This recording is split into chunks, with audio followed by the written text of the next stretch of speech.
The night the storm rolled in, he appeared at my door with a flashlight in his hand and rain dripping from his hood. To anyone else, it might have seemed ordinary, a tenant checking the fuse box. But when his eyes caught mine in the glow of candlelight, something stirred inside me that I hadn't felt in years. I reminded myself, he was just a renter. Nothing more. Younger than my own daughter. But the way his presence filled the room, the way his gaze lingered like he saw past my walls and into something deeper, I couldn't ignore it. That night, as thunder shook the windows and lightning lit up his face, I knew I was standing at the edge of something dangerous. Something I wasn't sure I could walk away from. My name is Evelyn, and if you told me years ago that my heart would come alive again in the most unexpected, even controversial way, I would have laughed. For so long, my life had been a collection of routines, early mornings in the garden, evenings with Jasper, my old cat, and nights where silence echoed louder than any sound. I was divorced, yes, but truthfully, my marriage had died long before the papers were signed. Love had become a ghost that haunted me, reminding me only of what I'd lost. And then Marcus arrived. It was one of those dreary, endless Tuesdays. The kind where rain doesn't fall, it pours, washing color out of everything. I watched from my upstairs window as he pulled up in an old car, the kind that had seen too many miles and too many heartbreaks. He stepped out, tall, broad-shouldered, his jacket clinging to him in the storm. He looked like someone carrying the weight of 1,000 unsaid stories. When I opened the door to greet him, he didn't smile. Just gave a small nod, his voice low and steady when he spoke.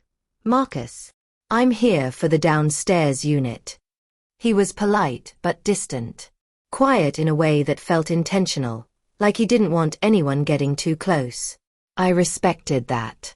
For days, we barely exchanged words beyond the necessary.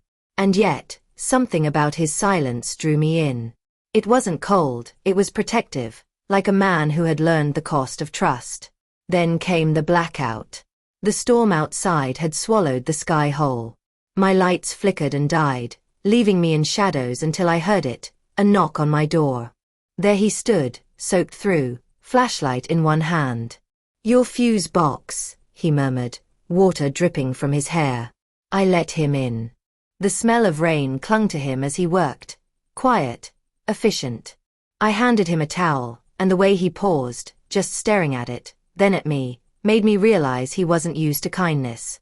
When he finished, the storm was still raging, so almost shyly I asked, "Would you like some tea while we wait it out?" That was the first time we sat together. The candlelight flickered across his face, shadows playing against strong cheekbones. He barely spoke, but the silence wasn't empty, it was charged, alive. I asked where he was from. "Chicago," he replied softly. I asked about family. He hesitated before whispering, "Not anymore."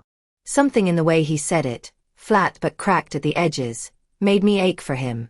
We sat for hours, barely talking, yet speaking volumes with every glance, every breath, every space between us. When he finally left, the house didn't feel as empty as it had before.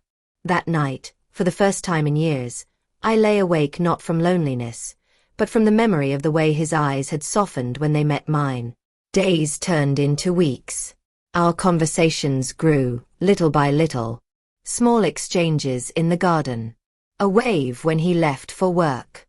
A smile, rare but real, when he returned. Then, one evening, I found him on the porch, sitting in silence, his shoulders heavy. I offered him dinner. He almost refused, but hunger and weariness gave him away. That night, we shared a meal. He told me bits and pieces, about the dreams he'd left behind, the pain he couldn't escape. And in those moments, I realized, this wasn't just about loneliness anymore. This was about connection. The controversy of it all haunted me. I was older. He was young, vibrant, a man with years ahead of him while mine felt like they were slipping away. Society would judge us. Neighbors would whisper. Even my friends would call it reckless, shameful. But every time his hand brushed mine, every time his voice dropped when he said my name, I forgot the world. One night, the line between restraint and surrender shattered. He touched my face with such tenderness I almost broke. His lips brushed mine, slow, hesitant, like asking a question he wasn't sure he had the right to ask. And in that kiss, the years of emptiness, of silence, of living half a life, melted away. We became a secret. Stolen moments in the kitchen, whispers in the garden, fingertips grazing in passing. It was dangerous. It was intoxicating. It was everything I thought I no longer deserved.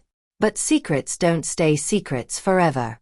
One afternoon, a neighbor saw us, his hand lingering too long on mine, my smile too soft to deny.